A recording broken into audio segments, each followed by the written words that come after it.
All right. Can we just start off by giving a little introduction about what types of trades that you're currently making, and perhaps maybe a little bit about your the degree to which you've used options before, and kind of what you're currently doing in the market? Who would like to go first? I can go first. Okay, Jamal. So I'm Jamal, and basically I've built two different accounts. I've got my long-term account that I'm just accumulating. I don't plan to sell on that for next 15, 20 years. Just every time there's a dip in the market, I try to buy in, and I'm not really actively trading that, just buying and probably not selling ever. And then I have my day trading account that I'm using on I'm using Think or Swim. Okay.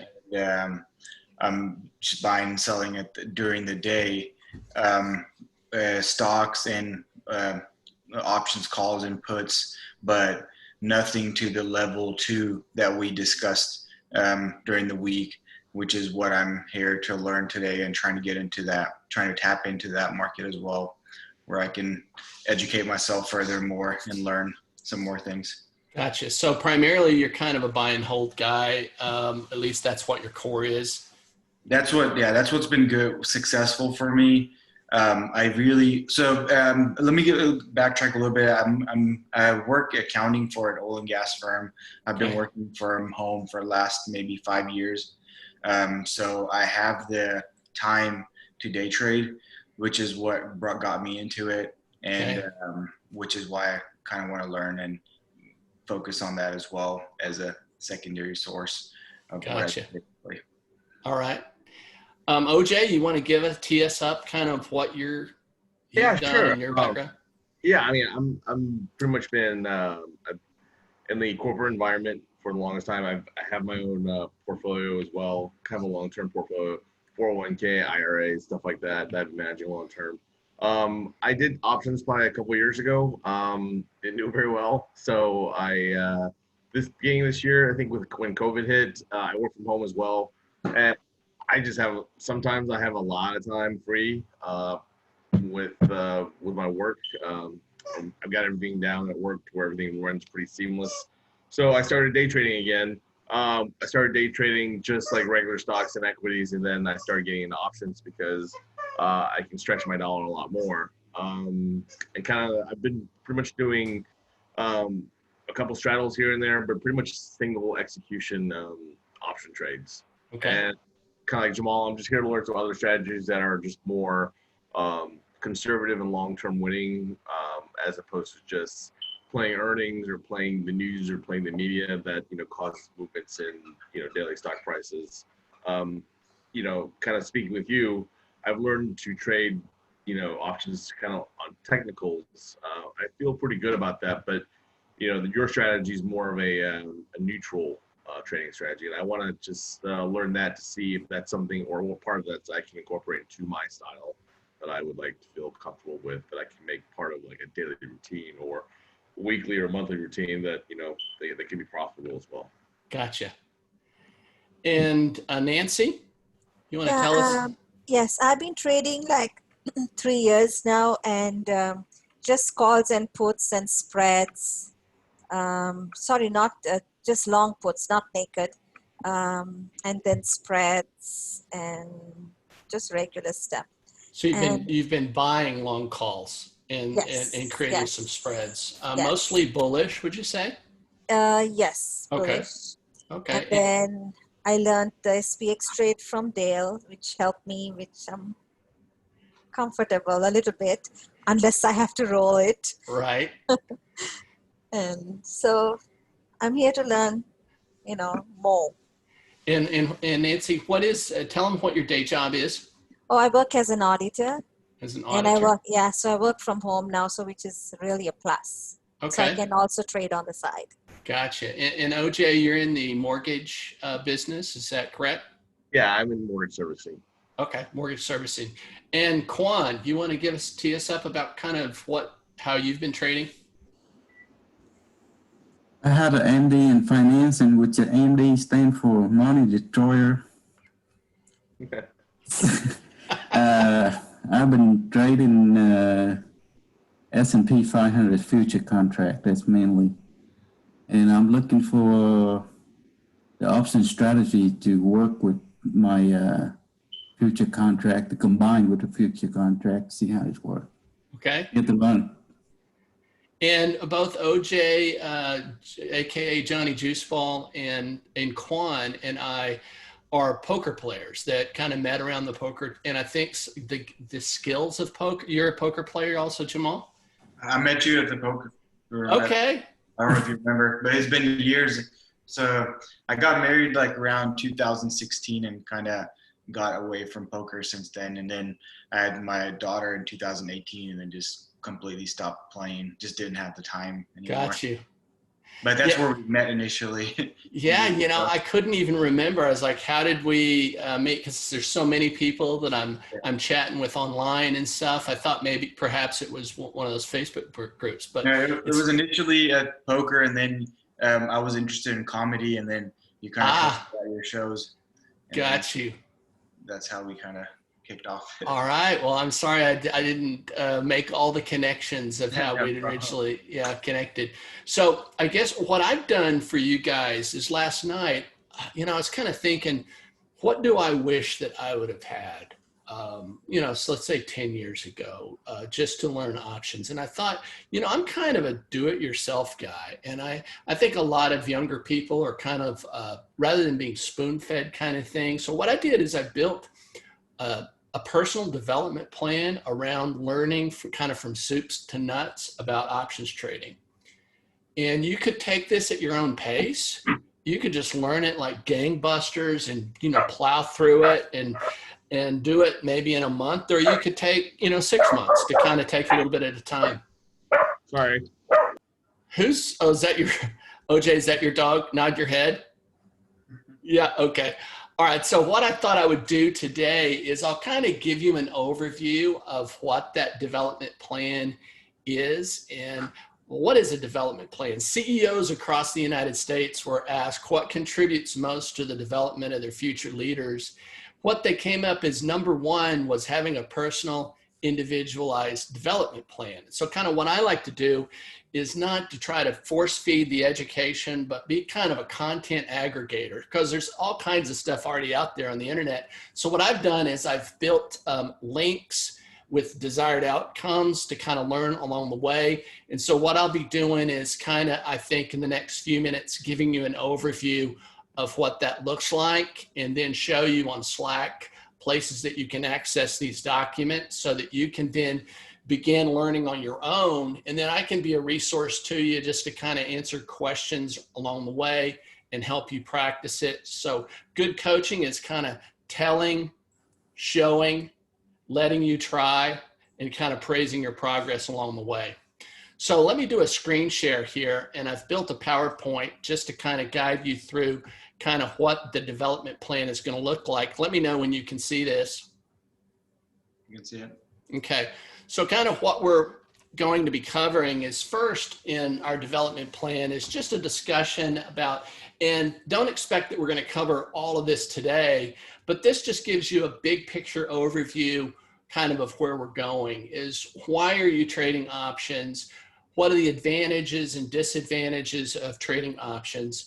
And then to understand the terminology. So as Jamal and OJ and Quan will attest, when you first learned to play poker, Quan said he spent, you know, like $12,000 or something losing playing low limit poker before you really learned how to do it. And, you know, if you didn't know poker and you heard kind of somebody saying, you know, he raised under the gun and, you know, it was 3x the big blind, and you know at some point you'd see like your head would be spinning like what the are you talking about?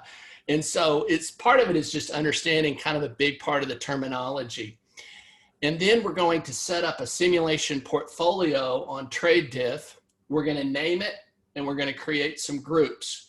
So every time you make a trade, you can put it into a particular group. You can then watch it, watch how it behaves, and to begin to understand how that kind of trade works. We're going to understand the different Greeks and monitor theta decay on Thinkorswim. If you were to ask me what are the two most important Greeks, I would say one of them is theta decay. I pay attention to it. Also, beta weighted deltas is a way I'm kind of measuring the risk of a portfolio. Once we get into it, I'll explain kind of what all that means. We'll look at the benefits of being an option seller. And as opposed to being a buyer, it's been said that 90% of all option traders lose 90% of their account value in the first 90 days. And so somebody is taking the other side of all those losers, and it's the option sellers. And so I believe that being an option seller is more like being the casino rather than the gambler. We'll look at the understanding liquidity and why it's important. Liquidity is the hidden cost of option trading. If you're trading something that's highly illiquid, there will be a big spread between the bid and the ask. And that's like a really bad money changer at the airport in Mexico. I mean, just sees you coming, you're, you know, and there's a big markup between what you can buy pesos for and what you can sell them for. And each time you're leaving a lot of money on the table. We'll talk about learning trades, and the most important, my favorite trades are the following. You know, in 1992, I started selling covered calls on stocks that I already owned. At one point, I calculated my cost basis for Apple. It was minus $40 because I had sold so much premium against Apple. It's like somebody paid me $40 for every share of Apple I had. So selling covered calls is like a most basic core strategy. The second is poor man's covered calls. So what it does is it uses a leap or a long call option as a stock replacement, and that is also a bullish trade. Both covered calls and poor man's covered calls are bullish trades. Poor man's covered puts are is a bearish trade where you're buying a longer term put and you're selling puts against it. Selling naked puts is a bullish strategy. So there's also a wheel strategy online where you sell naked puts, sell naked puts, sell naked puts. Then the stock goes down. Those puts, then you become the owner of that stock, and then you turn right around and sell calls against it. So then it becomes a covered call and until it gets taken away from you, and then you start over by selling naked puts. So that's called the wheel strategy, and you guys could learn more about that. Selling naked calls, and that would be, and don't feel like you have to take notes right now because I'll be posting these documents all in our Slack channel, so you'll have full access to those. Selling naked calls is a bearish strategy, and selling strangles or straddles is a neutral strategy. And then iron condors is just a strangle or a straddle with protection, so it becomes a defined risk trade. So these are 7 of my favorite trades, and along the way we'll learn each one of them and practice them. So then we'll learn to manage strangles that go against you. If we set it up and you got about a 70% probability of profit, the thing to know how to do is how do you manage it when it goes against you. So we'll learn how to manage strangles that go against you. And in essence, don't expect to kind of be absorbing all this right now. Just realize I'm giving you the 50,000 foot level that then over maybe the next 1 to 6 months, depending upon how intense you guys want to go with this, we'll take it a little bit at a time and learn it then slowly. So essentially you're rolling up the untested side to turn a strangle into a straddle. That's my favorite way of managing straddles that go against you. We'll then learn to trade SPX, and that's what Nancy and I have been doing, and I consider it to be a bit more of a sophisticated trade, but I've had 185 occurrences so far. We've had about a 72% success rate, and I'm experimenting with some signals now, hopefully to get my success rate maybe from 72 closer to 80%. So it's trading 0 days to expiration in SPX. I think online, OJ's seen me trade a few of those. We'll talk about setting up the trade, establishing stops, learning to use signals to improve our win rate. And then we'll refine other trading skills. We'll monitor our monthly and yearly performance against indexes being like the SPY and the QQQ. We'll learn to set up a trade, to establish stops. We'll take it to the next level by teaching your friends, watching Tasty Trade, watching me paper trade a $1 million portfolio on TradeDiff, listening to podcasts such as Option Alpha with Kurt Duplessis, or Tasty Trade, and watch Options 101 with Dr. Jim and Brittany, and then compete in group contests on TradeDiff held every 30 to 45 days. And Jamal, we're kind of running these contests like poker tournaments. So we have people that can have the option to play for free, or you can have the option of buying into the contest for $50, and we pay a first, second, and third place, just like a poker tournament. And I found it's kind of a fun way of learning while competing. And both OJ and Quan participated in our last contest. You guys want to say anything about that experience? OJ, you're muted in case that you decide to talk. If your dog's not barking, you can.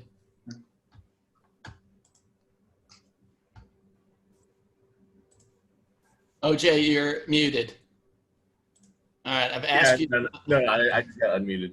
Yeah, no, it was fun. It was great.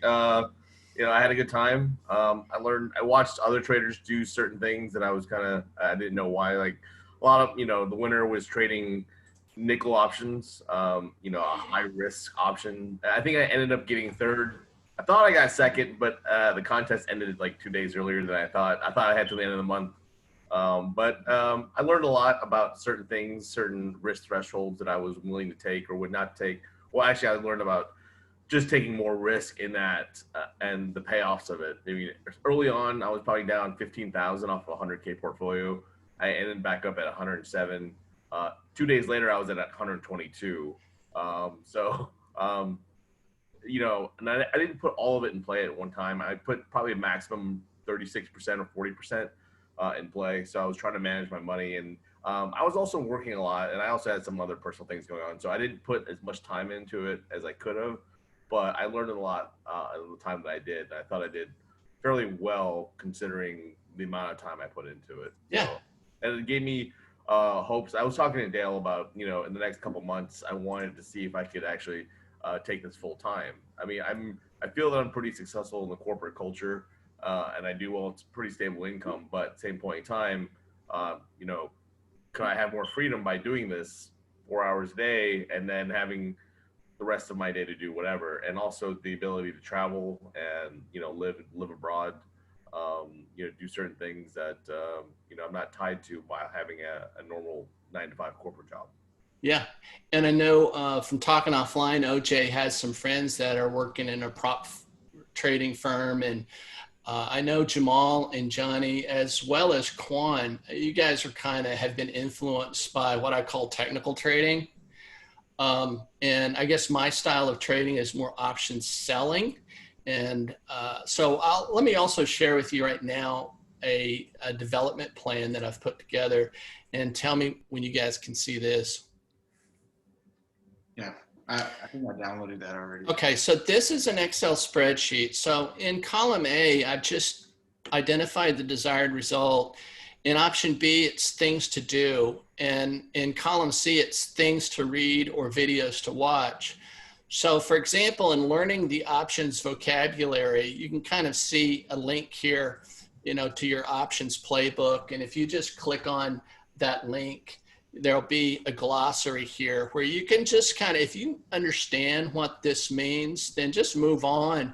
But you might just review some of these terms. And if you don't know what it means, just refresh it so you have an understanding. So that's kind of that, and the vocabulary. And what you can do is, as you go through some of these, just kind of check it off. Don't feel like if you start watching something, you're like, well, I already know that, you know, just barrel through it. You go on to the next thing. So then the next thing here is to create an account at tradediff.com and give me your username and set up a simulation portfolio, name it, and create the groups.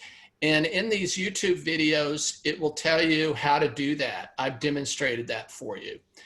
And then here's learning the concepts of the Greeks, especially around theta.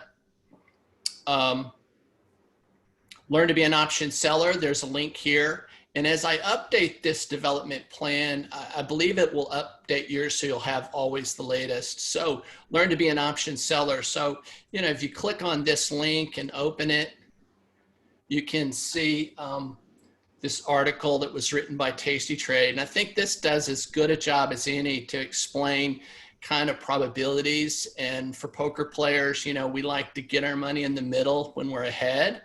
And, you know, I always ask OJ, you know, if you knew and you were playing Omaha and you knew you had a 63% probability of profit, what would you do? Pot it. You'd bet the pot, right? So that's kind of what we want to do, is get our money in when we're ahead. And so I think this is a good description of what it means to be an option seller. So then it's kind of beta weighted deltas, and you could click on this YouTube and show you how to set up beta weighted deltas using Thinkorswim. Here's a link to explain the importance of liquidity. Here's some things on covered calls. Here's an article, you know, I wrote in 1992 called Double Your Money Every 2 to 3 Years, Selling Apple Options. And you could read that. This is an article I wrote in August 25th of 2012 about selling covered calls. Learn to trade poor man's covered calls. These are all examples of that. I really like what Mike and his whiteboard does in terms of explaining things. Here's poor man's covered puts, iron flies. So I would just want to have kind of, and this is links to all kinds of other educational content. So I want to have just an open-ended discussion with you guys about how fast, you know, do you want to kind of learn this? Do you want to kind of take a slow, methodical approach, or you want to barrel through some stuff? Because I'm really open to how fast we go through some stuff and how fast we practice it. You know, I guess theoretically a person could take a slow approach and go through it in a year. Probably a person could take an intense approach and go through it in, I don't know, 2-3 months. So how fast do you want to move? I think I would say, since we have the simulation, it gives us an advantage to go faster and make mistakes and learn as we actually trade, rather than going a long term and after a year trying to learn what we started at. So I'm okay with going fast. Yeah.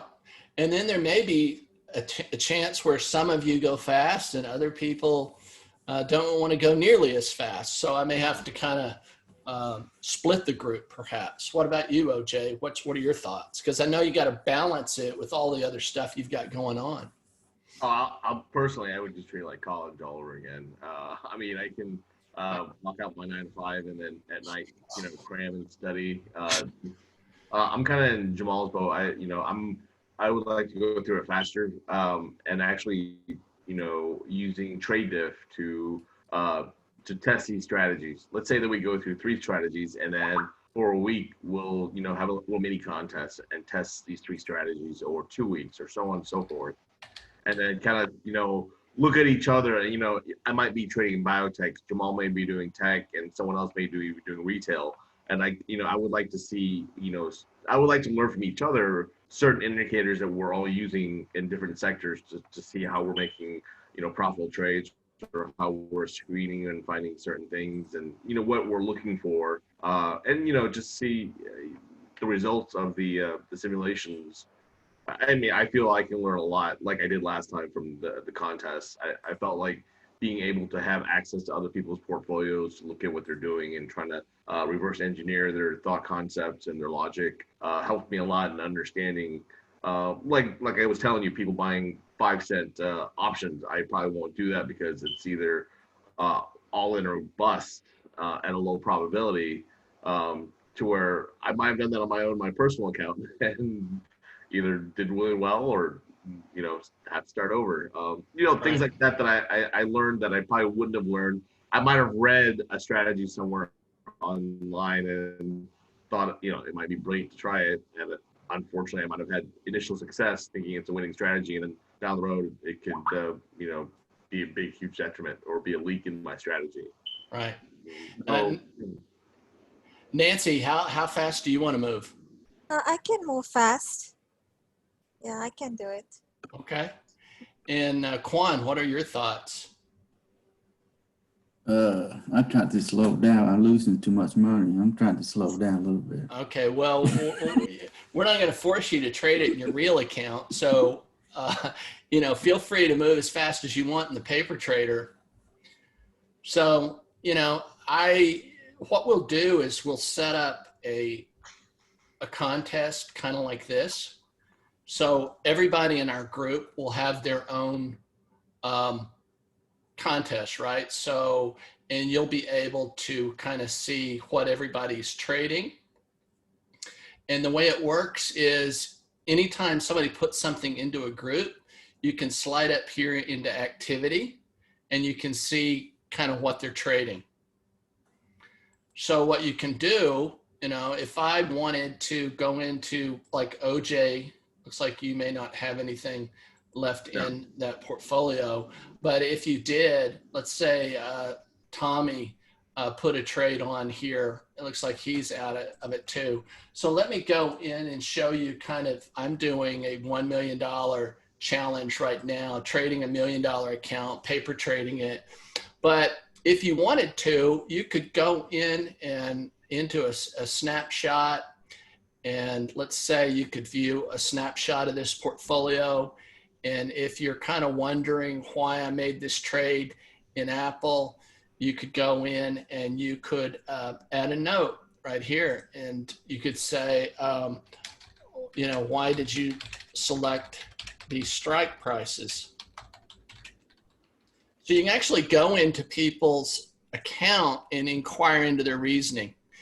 So I don't know if you did, OJ or Jamal, did any, or Quan, did any of you guys, when you first started playing online tournaments, did you ever watch any of these pros playing and kind of listen to their reasoning about why they were raising with what they were playing and, kind of their thought processes?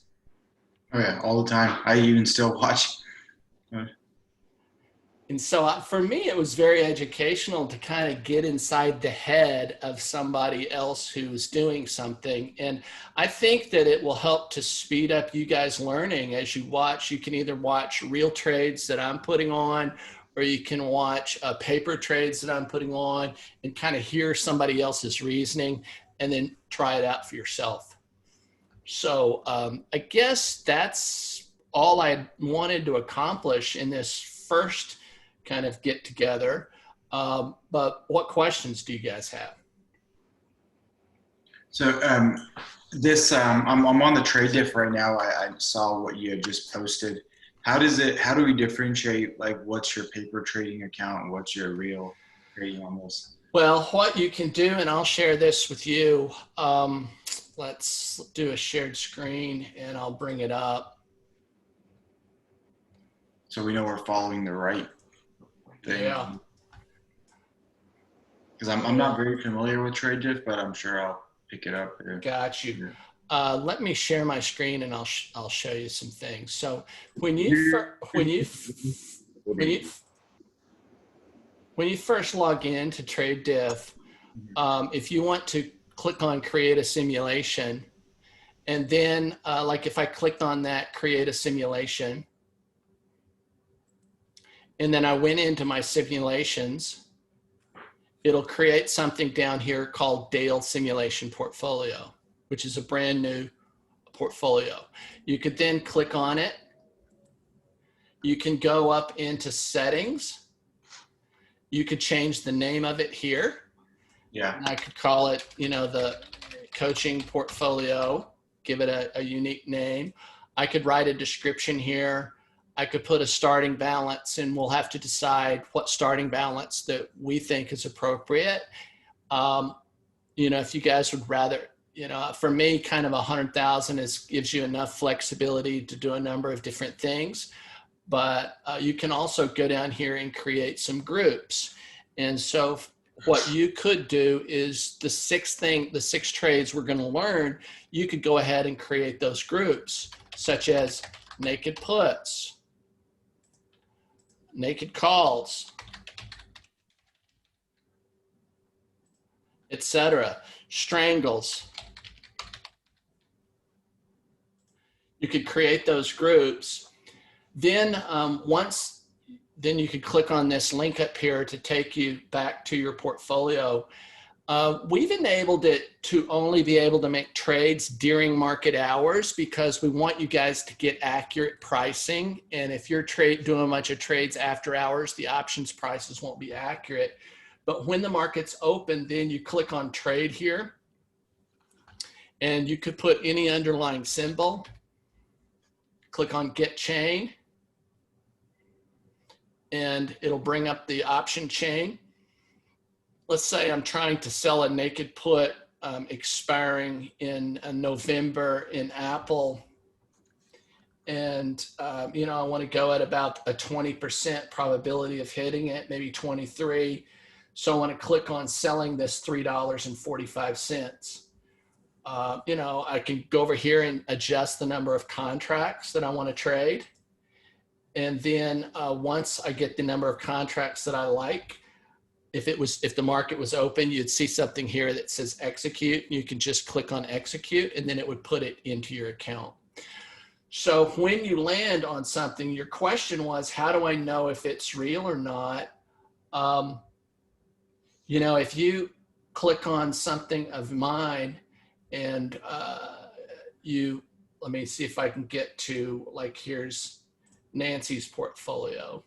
Anything that shows up under simulation is a simulation portfolio. Anything that you look at here that says under contest, that says real money options contest, all of these are real accounts. Okay. And these are all real accounts, and there's a daily update about how we're doing. And several of us have chosen just to open up our kimono in order to allow, for learning purposes, you guys just to kind of better learn of what we're doing and what's working. Like here is my wife's IRA. And what you can then do is you can go and look at certain stats. Like I can look at her ROI, and I can compare her ROI, this is her account, with the performance of NASDAQ and the performance of S&P 500. Once you're able to, and then over time, you can then do some projections. So I could click on analytics and ROI projections, and it can then project if she's able to accomplish what she's done since March. She's averaged 12.95% per month. And I'm not naive enough to believe that that is sustainable. But if it was, Warren Buffett, move aside. But there's some fancy things you can do. And the reason we've set this up is there was a football game after Hurricane Katrina in Louisiana. And it was like the fans weren't even paying attention because there was no goalpost. The goalpost had blown down. And so the thing is, if you're able to get better measure how you're doing, like for a poker player, you might have, how much you earn per hour of playing, or maybe set certain metrics up. And if we knew if we could have better ways to measure how you're doing, perhaps we could increase the success rate of options traders. So Trade Diff really has two objectives. One is to give you better metrics of how you're doing, to create a collaborative environment where people can learn from each other. and where you can get trade ideas and you can practice them. And then when you're ready, you can implement them in your real accounts. So it's really primarily for do-it-yourselfers, but I think the status quo of the people in finance would rather you think that, one, you're too stupid to do this, therefore you got to pay us the big bucks to do it for you. And I don't tend to believe that. I think that it's a learnable skill that many other people can learn, and it will pay you a lifetime of dividends. Hey Dale, on trade diff for are you able to disable the 5% restriction on portfolios? Yes, we can do. We purposefully did that in the contest because we didn't want somebody to come in and just do a YOLO trade, right? Put it all on black. Mo did that anyway. So. Mo did it anyway. He figured out a way to operate within the rules, but to still do his preferred trading style. Is that his real preferred trading style? I would normally say no, but what would you say, Quan? I don't know. Yeah, okay. Quan's being politically correct. Yes, it is it's the way he plays poker, and it's the way he invests. Wow. And I think he believes that if he ever hit it big, that he would adjust. And I don't really want to speak for him, but that's from talking to him. That's kind of what I've, gathered. Well, I mean, in the last couple of months, hopefully it's been great for him. I'm always cheering for him, but I also want to say it's not the way I want to. I want to get rich slow. And the danger is of trying to move too fast, you'll blow up an account several times. And if you've got a good job and you can start over several times, eventually it's probably going to work for you. But the danger is, can you shift gears after that? Because some of us who are more prone to gambling, may not be able to, and then you may blow it up again. Tasty Trade has done some back tests, and they'd suggest if you get more than probably about 50 to 60% allocated and you're trading some of these leveraged strategies, that if a 2008 comes, that your account won't be able to recover. So, good question though. Other questions? No, I think we covered a lot. Yeah. So let's stay in touch on Slack. And I didn't expect that, this 50,000 foot level would answer all the questions, but hopefully it kind of gives you an idea of where we're going. And armed with the development plan, if you're really gung-ho, just take it and run with it and see how far you get. And on Slack, post questions. And when we need to have a live Zoom with a Q&A to kind of check in with you and what you're doing and what your progress is, you hit up against obstacles, post it on Slack, and then we'll see when everybody can get together or the majority, and we'll go tackle things a little at a time. Because how do you eat an elephant? I'm not sure why you'd want to, but if you did, you cut it up a little piece at a time. That's true. So just one more question while we go. So when I started learning a few years ago how to day trade, and I was using the Think or Swim platform, and I felt like when I was trading with $100,000 figure, it was not realistic to me, because I was realistically going to start with like 25 or 30,000. Yeah. And it felt like I was taking trades that I would not take in real life. How do you suggest to adjust to that while we're doing the simulation? Well, what I can do is I can show you a real $10,000 account. I can show you a real $25,000 account. So you kind of get an idea of what those different account sizes might look like and the amount of risk that I take in a $10,000 and a $25,000 account. Okay. You know, and perhaps we might, if you guys are okay with it, I could take 5 minutes, 10 minutes, maybe even do that right now if you want. I'm okay with it if everybody else. Okay.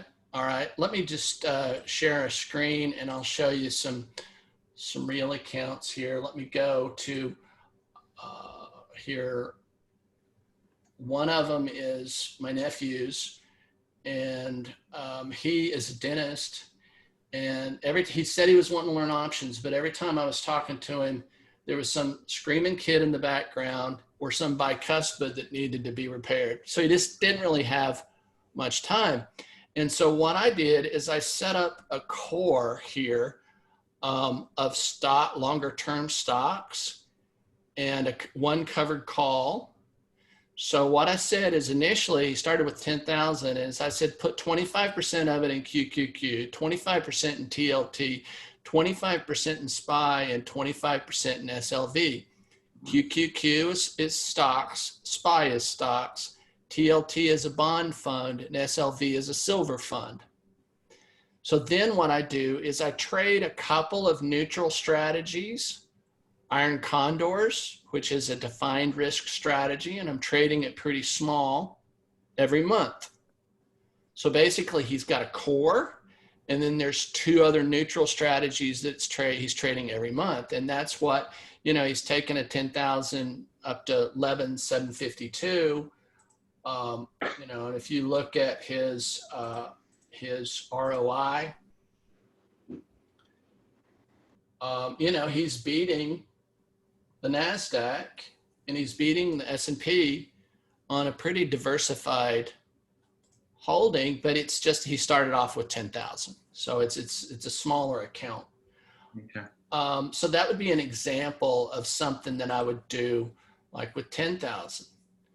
Now, you know, my brother, who's never had a lot, but our family sold a family farm that's been in our family for 4 generations, and my brother inherited a little bit of money, and so he put 25,000 to work, and he's asked me to kind of help with that. He's only had it in there maybe 1 month. So what I did is I put in 4 poor man's covered calls. These are just one contract a piece. I put in 1 poor man's covered put, which is bearish. And then I did a neutral to bearish diagonal on QQQ. Every day he gets $82 in theta decay, but he started off with 25. So it kind of looks, it's 1, 2, 3, 4, 5, 6 holdings, you know, but he hasn't had it very long. I mean, just see, I think he started this account in the 19th of maybe a month ago. Yeah, August 19th. So he's had kind of 1 month. He's pretty much matched the indexes so far, but that kind of gives you an idea of a 25. You know, and then if you wanted to look at what does like maybe $100,000 account look like, you know, you can go in here and pick one that looks more of a, you know, here's my account that I'm trading. It's got like 103, but you know, what is it? 3, 4, 5, 6, 7, 8, 9, 10, 11, 14, 15, 16 underlines. Several poor man's covered calls, 2 bearish trades, 3 neutral trades, 1 covered call. Actually, I think I sold 1 covered call. And then I trade some SPX around that. So it kind of gives you some idea of how many things you might trade given a different size account. Okay. I kind of think, though, we probably need enough capital in our paper trading account in order to do one or two of all of these strategies. So I don't want to set the amount so low, but you might need to shift gears as you shift down to given your account size. And once we decide to kind of move it from the paper trader to a real account, I can give you some input about how many of these you think you could stomach in a particular account size. I think something that I tried doing was kind of like poker, where, I started with like a 25K options or day trading portfolio. If I got up to 50, I would probably take 20 out, convert it to a long term, and then play with the 30 until as the amounts grew, my comfortability of risk with that amount. I also, the only thing that I was hoping to get a better idea of also is like, of your portfolio, like how much should you probably not go over on one play? Is it 10%, 8%, or keeping to some basic metrics? I think that's what I was looking for. I don't know. Yeah. The same. I tend to kind of not quite measure it that way. There are people who kind of set your own rules for a particular underlying. I think more of what I pay attention to is the risk level if you've beyond a certain allocation. So I think a conservative allocation might be when volatility is high, investing up to 70% of your buying power. When volatility is low, you might only invest maybe 30 to 40%. I tend to be a little bit more aggressive than that, but I've also experienced some of the consequences, with some of these drawdowns. So, during normal times, I'll tend to do a lot better, but I'll have a little bit bigger drawdown as a consequence of that. Is that just portfolio in play, or on one play or one company? Overall portfolio at play. How about on one company or one on one company? I think a conservative play would be 2 to 5%. Okay, yeah, that's what I was looking for. I mean, I feel that the amount in play depends on market conditions, but per play, what I was kind of looking for was, what should I invest or quote unquote gamble with or take a chance on? Yeah. And part of it, OJ, is I think I'd like to teach you a number of things. I can give you my philosophy, but at the end of the day, like a poker player, you kind of got to find your own playing style. And, there are people who will YOLO it, but I tend to think I adhere to the rule of 72. And I don't know if you're familiar with the rule of 72. Have you heard of that, Jamal or Quan? 72 divided by whatever annualized return you can get is how many years it takes your money to double. So if you're getting a 10% return on your portfolio and you're able to maintain that, you could double it every 7.2 years. So you may ask, well, what do I believe is a reasonable average return? I think, a 15% annualized return is not too aggressive. If you could accomplish that, you could double your money every 5 years. So let's assume it's 30 years until your retirement, and you could double your money every 3 years. So you could double it 10 times. Now that may be idealistic, 15, double your money every 5 years, and it's 30 years away. So you're going to double it 6 times. So watch what 20,000 turns into. 40,000, 80,000, 160, 320, 640, 1.2 million by retirement, starting with 20,000 at a 15% return. And that assumes that you don't add anything to it. So that's always my goal, is the big picture, is keep your eye on the big picture, the rule of 72. Try to double your money, every 3 to 5 years. And I guarantee you'll wake up 30 years from now and, you'll be sitting pretty. Yeah. And your style of trading, how many hours are you actively trading every day? Personally, I'm doing it full time because I'm trading 15 different accounts for friends and family. So it's become my full-time gig. Okay. So a bigger question is, how much time is it going to take me? I really believe that if a person wanted to, you could spend as much time as it takes you to mow your lawn once a week, if that's all you wanted to spend on it. It's kind of like, how much time would it take to be a winning poker player? Well, how much do you like the game? How many hours do you want to play? I think I could kind of build kind of a portfolio around your desired results of a lifestyle. So if I have a regular job where I got to show up and I can't be in front of the computer screen every day, well, and you want to trade SPX, do you have 30 minutes or an hour in the morning? Okay, we're going to have to put stop losses on because you can't be around to watch it. So there's kind of a certain things that you might need to do to accommodate your lifestyle. So I know that's not a very good answer, but to me, it could be as little as 30 minutes. It could evolve into a full-time gig, but does it really require full-time? No, it's probably, I'm into it because I love it. I love the game. Yeah. Nancy and I was scrambling to cover SPX a few times when it hit our stop losses, and we've been trying a rolling strategy rather than using stop losses. So that's kind of, I don't know if she's felt it, but I know she was out running errands the other day on the drive home, and I was watching it for her and, telling her how close it was getting. So there's a little bit when you can feel like an air traffic controller, but you could also decide not to enter trades like that if it was too pressure filled for you.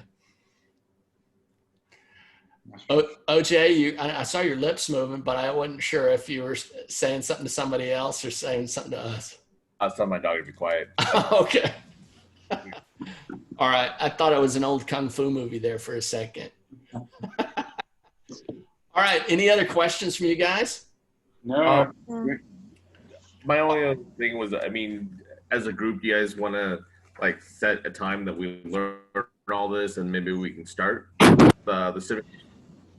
Yeah. Why don't you all look at the development plan, and then we'll propose something on Slack. The best day for me to have more time is on Tuesdays and Thursdays. If there's no reason to do it during market hours, doing it after the market closes is always preferred for me. So anytime after 3 o'clock, any day would work. But if it's during market hours, Tuesday and Thursday works better. So kind of, why don't we just look at the materials I've sent you, look at the development plan, see if you can get an idea, and we'll just decide how fast we want to do it, because I think we may need to divide it long enough where we can put on some trades and measure it and kind of see how we're doing. So we'll set a goal of kind of moving through some things pretty quickly, but if Quan doesn't want to move that fast, we may just have to say, well, some of us will move ahead quickly, and Quan might take a little more slower, methodical approach. I adhere to the Spock principle, and what that is, the needs of the many outweigh the needs of the few, or the one. And so what I'll hope to do is kind of check it out with the whole group and try to kind of meet the majority of your needs, and we'll take it from there. Sounds good. Tuesday or Thursday works for me as well. So. Okay. And I want to let you know that I always have Slack open. I have 3 monitors. Slack is always on my left, so you guys can ping me at any time on Slack. I'm always running Thinkorswim kind of at the immediately in front of me. And over here, I'm running either trade diff, and a lot of times on my TV with my laptop, I'm streaming SPX, especially on Monday, Wednesday, and Fridays when Nancy and I are trading SPX. So that's kind of, and I saw Jamal had quite a setup. He's gotten his setup going. He can see you guys show his picture. Yeah, that's impressive there, buddy. All right, so thank you guys. I'm looking forward to working with all of you. I've ordered a new book I'm going to be reading called The Turtle Trader, and it's a personal story of a guy who was a successful trader and decided to they were teaching other people how to do it. And it's more around technical trading and stuff. I'm playing around with some signals around SPX. It'll kind of give me some ideas of perhaps my goal is to take my win rate from 72% to 80 by using some of these signals. We'll see how successful we are. So you guys can cheer for Nancy and I to see how we're doing on that. That sounds good. Awesome. Thank you so much for your time. And thanks. All right. Thank you. Yeah. Thanks, Nancy. Yeah. Thank you, Dale. Thanks, OJ. All right. Thanks. Enjoy your Sunday. Thank you for All giving right. me See you, Quan. some. Bye. All right. Bye.